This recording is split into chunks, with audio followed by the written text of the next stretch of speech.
वक्फ board ने 22 सितंबर को पुन्हाना में जिस कोचिंग सेंटर का शुभारंभ किया था, माननीय चेयरमैन चौधरी रईसा खान और डॉक्टर हनीफ कुरैशी जी जो मुख्य कार्यकारी अधिकारी हैं, उसके लिए कक्षाओं को शुरू करने की जो तैयारियां हैं वो अपने अंतिम दौर में हैं।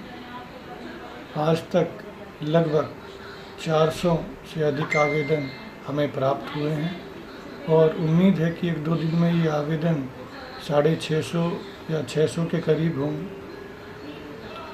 इन बच्चों का जो चयन है वो लिखित परीक्षा के आधार पर किया जाएगा। एक परीक्षा संभवतः 2 अक्टूबर को आयोजित की जाएगी, जिसमें से मेरिट के आधार पर उनका चयन करके उनको हम कोचिंग देंगे, चाहे वो एसएससी की हो, चाहे वो हरियाणा स्टाफ सिलेक्शन कमीशन की हो। जो अच्छा प्रदर्शन करेंगे, हरियाणा वक्फ बोर्ड के चेयरमैन और सीईओ उनको बोर्ड की तरफ से कुछ स्कॉलरशिप भी देने की घोषणा उन्होंने की है।